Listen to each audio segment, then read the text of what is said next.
ഇതാണ് next question.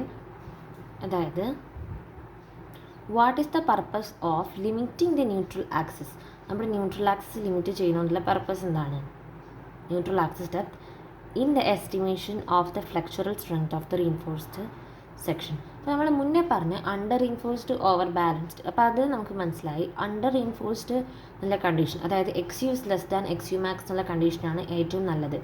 കാരണം എന്താണ്, മറ്റേ സിമെൻറ്റ് ക്രഷ് ആവുന്നതിന് മുന്നേ നമ്മുടെ സ്റ്റീൽ എന്ത് ചെയ്യണം? ഈൽഡ് ചെയ്യണം. എന്നാലേ ഉള്ളൂ ഫെയിലിയർ ആവാതെ, ഡക്റ്റൈൽ ഫെയിലിയർ ആണ്, that is which is safe.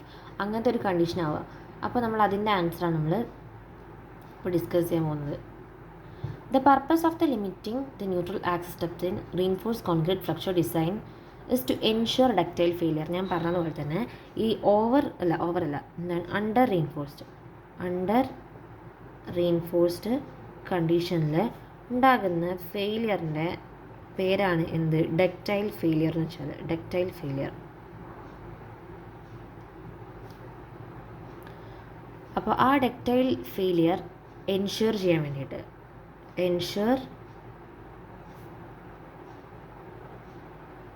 Ductile failure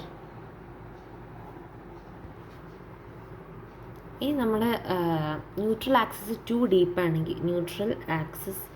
to ഡീപ്പാണെങ്കിൽ എന്താ സംഭവിക്കുക? അത് ടു ഡീപ്പാണെങ്കിൽ concrete will reach its ultimate strain. അതതിൻ്റെ നമ്മുടെ കോൺക്രീറ്റ് അതിൻ്റെ അൾട്ടിമേറ്റ് സ്ട്രെയിനിൽ എത്തുകയും ചെയ്യും.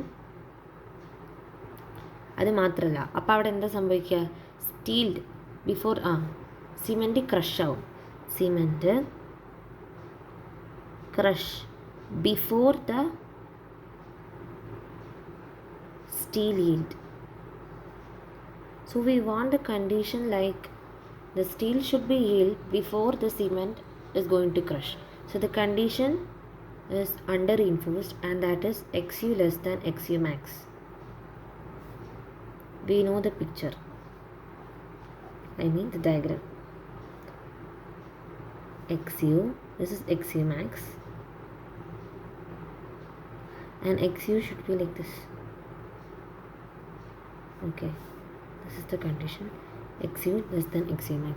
ഈ കണ്ടീഷനിലാവുകയാണെങ്കിലാണ് ഡക്റ്റൈൽ ഫെയിലിയർ ആവുക.